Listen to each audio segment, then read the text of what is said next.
Bismillahirrahmanirrahim. Assalamualaikum warahmatullahi wabarakatuh. Ya, hari ini kita akan melanjutkan perkuliahan hukum acara perdata, yang mana sebelumnya kita sudah membahas tentang rekonvensi. Ya, sebelum kita membahas lebih lanjut tentang hukum acara perdata ke depannya, ada hal yang menarik yang saya temukan komentar di materi sebelumnya, yaitu dari Isra Zaini Sumeneb ya. Ini muncul komentar dari saudara kita yang bernama Isra Zaini Sumeneb ya. Saya kurang paham apakah ini mahasiswa kita di kelas A dan B, tapi kan ini atau dari orang lain mungkin. Dari orang lain ya, karena memang video kita ini juga disaksikan oleh orang lain ya. Jadi tidak hanya dibaca, dipahami oleh yang kuliah di Unija, tapi juga bisa dipahami, disaksikan oleh mereka-mereka yang ingin belajar hukum acara perdata ya, di masyarakat umum, tentunya dari kalangan masyarakat umum. Silakan dibaca ulang ya. Mau tanya, kalau seperti gugatan provisi itu provisi ya. Kalau seperti gugatan provisi itu bagaimana contohnya, Pak? Dan apakah gugatan provisi termasuk komponen dari konvensi, rekonvensi dan eksepsi? Terima kasih. Itu pertanyaannya. Baik, terima kasih atas komentar ya. Isinya pertanyaan sebenarnya ya. Komentar isinya pertanyaannya.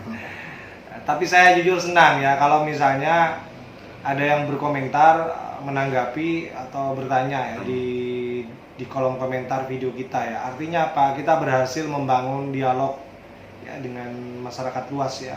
Tidak hanya dengan mahasiswa kita di Fakultas Hukum Universitas Wiraraja, tapi kita berhasil membangun dialog dengan masyarakat umum ya. Dan ini terbukti ada beberapa komentar-komentar yang mungkin bisa diseleksi Mas nanti ya. Mana-mana yang perlu kita jawab ya. Ini baru satu yang bisa kita jawab ya. Mungkin pada kesempatan yang lain kita nanti bisa jawab komentar yang lain ya. Nah, baik, agar nyambung dengan pembahasan sebelumnya, kita sudah membahas tentang eksepsi ya. Kemudian kita juga sudah sudah membahas tentang rekonvensi ya. Dan ini yang baru disampaikan oleh Mas Os itu adalah gugatan provisi ya. Memang tidak terlalu populer istilah ini dalam hukum acara perdata Mas Os ya, tapi secara teori, secara normatif juga diatur ya. Terutama seingat saya itu di pasal 180 HIR ya dan 185 ya, tentang putusan provisional itu juga dibahas di HIR ya. Tapi tolong dicek aja ya, namanya manusia walaupun kita menghafal dengan baik ya, karena sering disampaikan khawatir keliru ya, di pasal 180 HIR dan 185 HIR ya. Nah, kembali ke pertanyaan saudara Isra Zaini ya. Isra Zaini tentang gugatan provisi ya. Saya memahaminya ini juga sebagai permohonan ya. Artinya bukan gugatan ya, memang dikenal sebagai gugatan juga, gugatan provisi ya.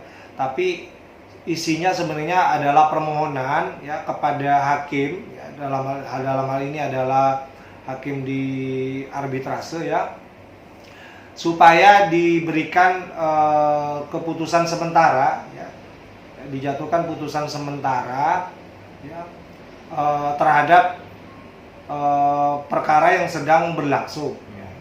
Tujuannya apa? Tujuannya agar objek yang dipersengketakan itu ya tetap dalam kondisi normal ya, dalam kondisi tidak diapa-apakan ya. Jadi kalau misalnya ada kekhawatiran dari penggugat, ini biasanya penggugat ya yang mengajukan gugatan atau permohonan provisi ya, mengajukan kepada hakim agar diberikan putusan sementara ya, supaya objek yang dipersengketakan itu tetap dijamin ya, tidak diganggu ya, atau tidak dimanfaatkan ya oleh pihak-pihak yang bersengketa ya. Jadi selama dalam proses sengketa ya, maka objek itu harus dijamin tidak ada hak-hak yang melekat ya, atau klaim-klaim yang mengekat, apalagi sampai mengambil tindakan-tindakan memanfaatkannya ya. Itu boleh diajukan oleh penggugat ya. Nah, inilah kemudian kalau misalnya ini dikabulkan ya, kemudian hakim memberikan putusan provisional itu, ini sebenarnya termasuk dalam putusan sela ya. Jadi ada putusan sela yang memerintahkan supaya misalnya ya, ini contoh supaya mudah. Misalnya melarang tidak membangun dulu ya. Misalnya sebuah objek sengketanya tanah ya. Jadi ada perintah dari pengadilan selama masih dalam proses sengketa tidak boleh dilanjutkan membangun ya. Misalnya mau bangun rumah, mau bangun warung ya, itu tidak boleh dilakukan ya. Permohonan itu boleh disampaikan ya.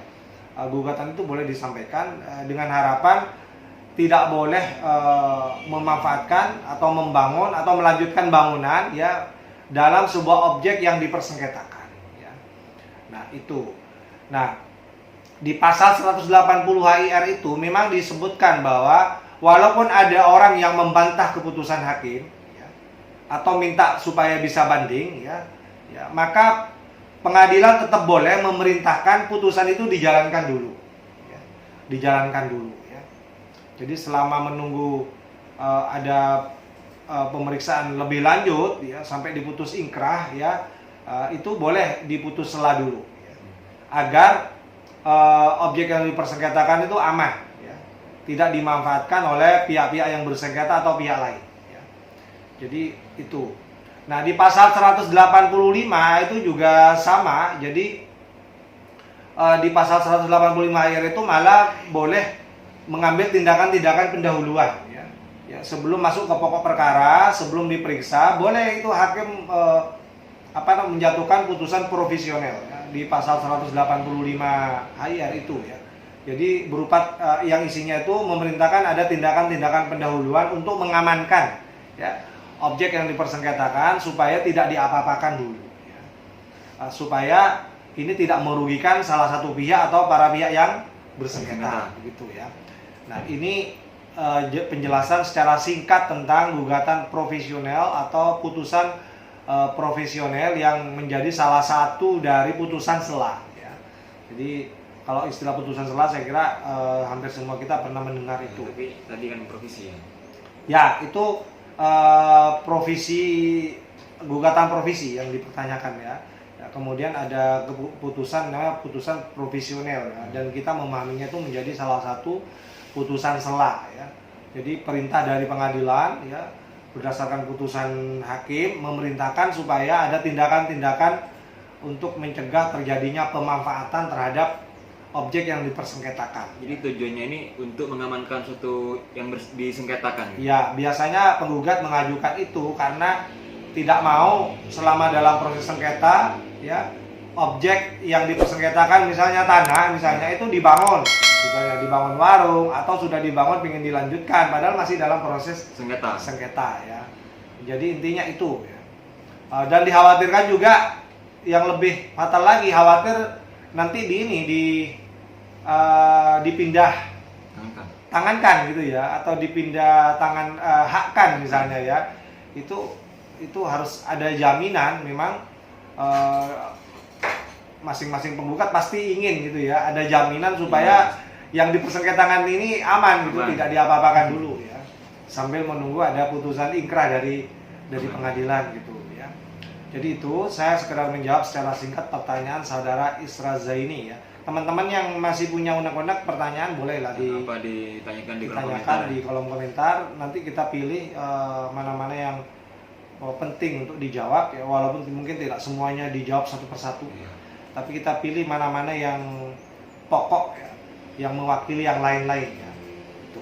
Kemudian berikutnya Mas Os, yang mumpung masih ada waktu ya, tentang replik ya. Kemarin sebenarnya ada yang juga yang bertanya tentang replik itu, walaupun saya belum bisa melayani karena lagi-lagi persoalan waktu gitu ya, dan akan kita bahas sedikit saja di forum ini. Ya, kalau replik ini adalah jawaban balasan atau menjawab kembali dari seorang penggugat terhadap jawaban tergugat ya. Jadi kemarin kita sudah menjawab, kita sudah membahas, mohon maaf ya, tergugat itu pasti akan menjawab gugatan penggugat ya. Jawabannya bisa ke pokok perkara ya. Bisa juga ke tidak pada pokok perkara, artinya eksepsi saja. Ya. Jadi kemarin sudah saya sampaikan, tergugat ini berhak untuk menjawab gugatan penggugat. Ya. Jawabannya itu bisa tidak pada pokok perkara yang kita sebut dengan eksepsi, bisa langsung masuk ke pokok perkara. Ya. Ya. Bisa mengakui atau bisa membantah atau separuh-separuh, sebagainya diakui, sebagainya dibantah. Ya. Nah, itu hak tergugat.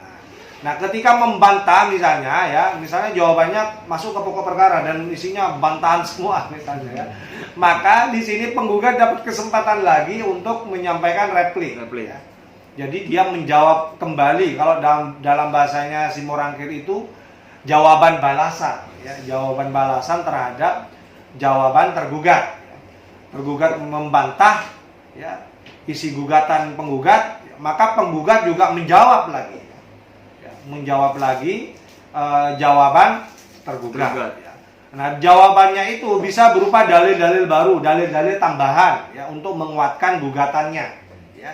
Dia bisa minta dukungan dari doktrin, ya, pendapat para ahli, ya, dari jurisprudensi. Ya. Ini penting juga peranan dari jurisprudensi. Barangkali ada putusan sebelumnya yang menguatkan, ya, yang menguatkan gugatannya itu bisa disampaikan dalam repliknya. Begitu ya, jadi bisa doktrin, bisa dari jurisprudensi ya, atau dalil-dalil tambahan lain yang menguatkan gugatannya itu ya. Nah, replik ini juga menjadi hak dari seorang penggugat ya. Jadi ketika dia dapat jawaban dari tergugat, dia bisa melakukan jawaban balasan untuk mengokohkan atau menguatkan gugatannya. Itu bisa ditambahkan dalil-dalilnya, bisa ya. Kemudian minta bantuan pendapat ahli doktrin ya, bisa ya, minta dukungan dari jurisprudensi juga bisa ya. Dia bahkan bisa merinci ya, menjawab satu persatu poin dari jawaban tergugat. Misalnya jawaban tergugat 1 sampai 7 ya, maka dia bisa memberikan jawaban balasan ya. Jawaban terhadap jawaban tergugat pertama ya, apa? Dia kemudian menjawab lagi terhadap jawaban tergugat yang nomor 2 sampai yang nomor 7 misalnya ya. Jadi bisa runtun seperti itu ya. Nah, jadi itu tentang replik ya. Nanti mungkin kita akan masuk ke istilah yang lain, istilah duplik ya. Jadi sebelum masuk nanti masuk ke mana, ke tahapan pembuktian ya. Jadi sebelum masuk ke tahapan pembuktian, nanti setelah replik ini ada duplik. Nah, duplik ini juga datang lagi. Jadi ini kayak jawab menjawab. Jawaban dari replik ya? Ya, jadi jawaban dari replik itu namanya duplik. Ya. Baru setelah itu nanti kita akan masuk ke tahapan pembuktian. Ya. Jadi ini yang kita bahas ini masih dalam tahapan pemeriksaan. Ya. Pemeriksaan dan mendengarkan jawaban, ya, saling menjawab, jawab jinawab gitu ya, dari penggugat dan tergugat. Ya. Makanya ada istilah replik, ada istilah duplik. Ya. Duplik ini adalah jawaban terhadap replik. Ya. Jadi mungkin itu sementara yang bisa saya sampaikan. Ya, tidak banyak sekali lagi, tapi saya berharap walaupun tidak banyak, tapi bisa mudah dipahami. Ya, dan mampu menumbuhkan kayak tadi yang Isro. Bisa komentar, bisa memberikan stimulasi ya. Ya, merangsang supaya Anda bisa berkomentar. Ya. Mempertanyakan hal-hal yang belum tuntas kita bahas karena waktu ini terbatas Mas Oos ya. Kita nggak bisa menjelaskan semuanya panjang lebar ya. Syukur-syukur kalau kita dibantu diingatkan dengan komentar-komentar. Nah, iya. Nanti kita akan jawab gitu, akan kita tambah gitu ya. Siapa tahu kami lupa gitu ya. Tidak runtun, kurang runtun misalnya ya. Anda boleh komentar ya. Karena sekali lagi sebelum masuk ke tahapan pembuktian kita harus menyelesaikan dulu ya. Tahapan-tahapan pemeriksaan ini harus dipahami dulu ya. Mulai dari yang pertama menyampaikan gugatan ya, kemudian ada eksepsi ya, ada yang kemudian jawaban terhadap pokok perkara, kemudian ada gugatan rekonvensi ya, ada gugatan provisi ya. Kemarin juga ada putusan first take ya yang di awal-awal itu ya.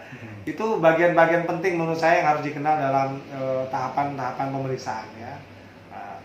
Dan kita mungkin berikutnya akan masuk ke tahapan pembuktian masalah saya. Semoga semuanya kondisinya baik, fit, Amin. sehingga terus mengikuti perkuliahan kita ini sampai tuntas ya, Amin. paham dan lulus. Ya. Amin. Ya mudah-mudahan juga mengerti ya. Ya pasti itu harapan Ya, kita mengerti, betul. makanya kita nggak usah banyak-banyak. Nah, Ya. 2 poin itu saja Anda sudah kenal gugatan provisi, kemudian istilah replik, ya. Dan sedikit tadi saya bahas tentang duplik ya. Nah, mungkin itu saja yang bisa kita perkenalkan pada sore hari ini ya, sambil menunggu buka puasa bersama. Begitu ya, kita bisa mengambil faedah dari yang sedikit ini insya Allah ya. Saya serahkan kepada Mas Aos ya. Baik, terima kasih teman-teman. Ya, itulah tadi tentang materi hari ini. Meskipun sedikit ya, tapi mudah-mudahan mudah dimengerti. Ya. Ya, semoga barokah ya. Amin. Ya, itu teman-teman, terima kasih. Assalamualaikum warahmatullahi wabarakatuh.